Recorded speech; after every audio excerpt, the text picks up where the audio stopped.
Halo semuanya, Assalamualaikum warahmatullahi wabarakatuh. Perkenalkan, nama saya Feliza Titania dengan NIM 2025-14011. Pada kesempatan kali ini, saya akan mendemonstrasikan aplikasi tugas akhir saya, yaitu aplikasi pemesanan tiket kereta api berbasis Java Swing. Aplikasi ini dibuat menggunakan prinsip single file application di Java. Artinya seluruh komponen logika bisnis dan model data berada di satu berkas, yaitu tiket kereta api, untuk memudahkan portabilitas. Pertama, mari kita lihat bagaimana cara kerja aplikasi ini dari sudut pandang pengguna.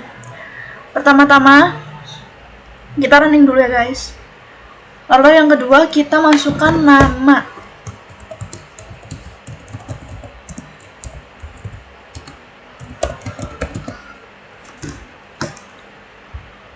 Oke, selanjutnya kita pilih rute Jakarta-Jogja.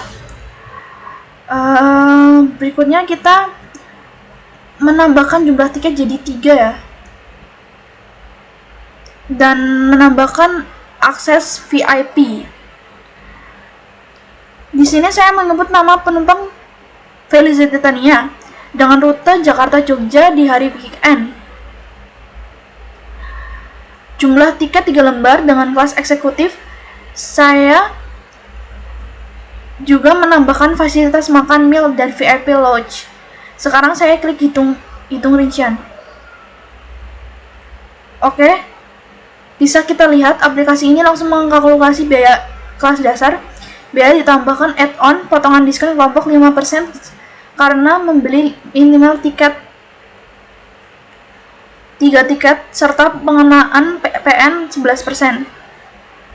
Ketika saya klik simpan pemesanan, data masuk ke tabel riwayat di bawah dan aplikasi memunculkan dialog cetak struk berformat monoscope, teks mirip resep printer fisik.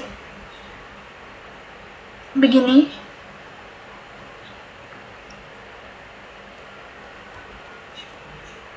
Begini hasil cetak struknya. Sekarang mari kita bedah arsitektur kode. Aplikasi ini mewariskan kelas JFrame dan memanfaatkan library standar Java Swing dan Java AVT.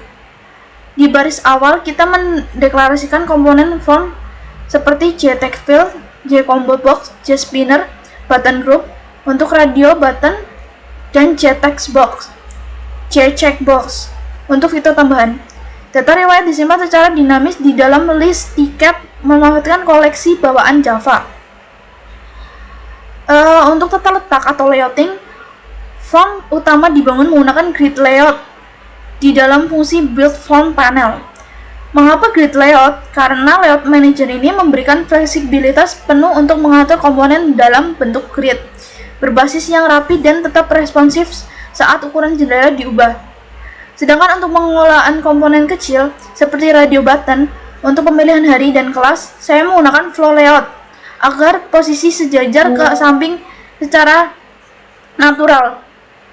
Semua interaksi tombol dikelola menggunakan event listener berbasis ekspresi lambda, fitur modern Java untuk menjaga kode tetap ringkas dan mudah dibaca tanpa perlu membuat kelas anonim yang panjang. Oke, mari kita masuk ke jantung aplikasi, yaitu hitung rincian internal. Di sini atur bisnis kalkulasi tarif diimplementasikan sebagai tekstur. Proses hitung dimulai dari pengambilan harga dasar kelas tiket. Kelas ekonomi bernilai 150.000, bisnis 250, dan eksekutif 350.000. Data ini kemudian dikalikan dengan jumlah tiket yang diinput melalui JSpinner. Visual block atau sorotan kode bagian penghitungan tambah dan diskon. Ada logika bersyarat di sini. Jika pengguna memilih hari weekend, maka akan dikenakan biaya tambahan sebesar 10% dari tarif dasar kelas. Fasilitas tambahan seperti meal dan VIP lodge dihitung per lembar tiket. Untuk memberi aspek promo, jika jumlah lebih dari 3, sistem otomatis memicu aturan diskon kelompok sebesar 5% dari total subtotal sebelum diskon. Di akhir perhitungan subtotal bersih, Setelah diskon akan dikenakan PPN 11% untuk menghasilkan komponen nilai total akhir. Sebelum data disimpan, aspek validasi data diterapkan. Jika komponen teks 6 kosong atau hanya berisi spasi, aplikasi memicu Junction Pen show message dialog berupa peringatan wajib isi dan pengembalian fokus kursor ke kolom nama pengguna. Contohnya seperti ini.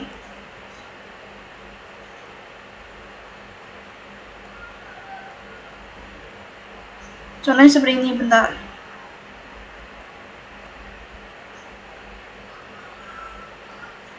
Nah, kalau nggak diisi tuh kayak gini guys. Jadi nggak bisa nge-save gitu. Konsep PBO diimplementasikan dengan membuat struktur data berupa inner class static bernama tiket dan rincian. Objek dari kelas ini yang membungkus semua properti transaksi. Setiap kali tombol simpan ditekan, objek tiket baru ini instansiasi, diisi datanya, lalu dimasukkan ke dalam list daftar tiket. Setelah itu, fungsi refresh table dipanggil untuk memperbarui isi komponen JTable melalui default table model.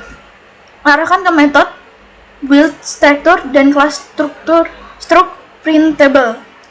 Salah satu fitur unggul aplikasi ini adalah sistem cetak struct.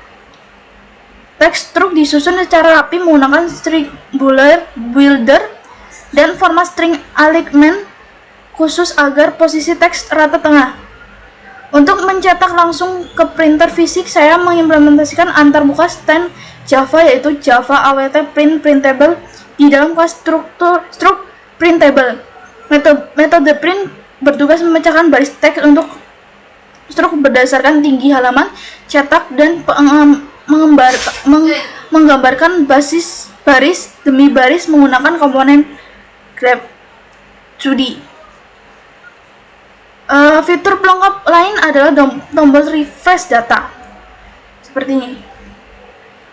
Untuk menyeluruhkan tampilan tabel, kemampuan mencetak ulang struk kapan saja dengan memilih baris riwayat di dalam tabel lalu mengklik cetak struk.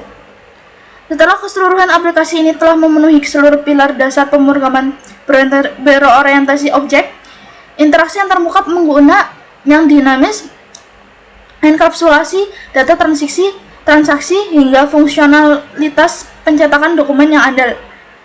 Demikian demonstrasi dari project UAS PBO saya. Kurang lebihnya mohon maaf. Terima kasih atas perhatiannya. Wassalamualaikum warahmatullahi wabarakatuh.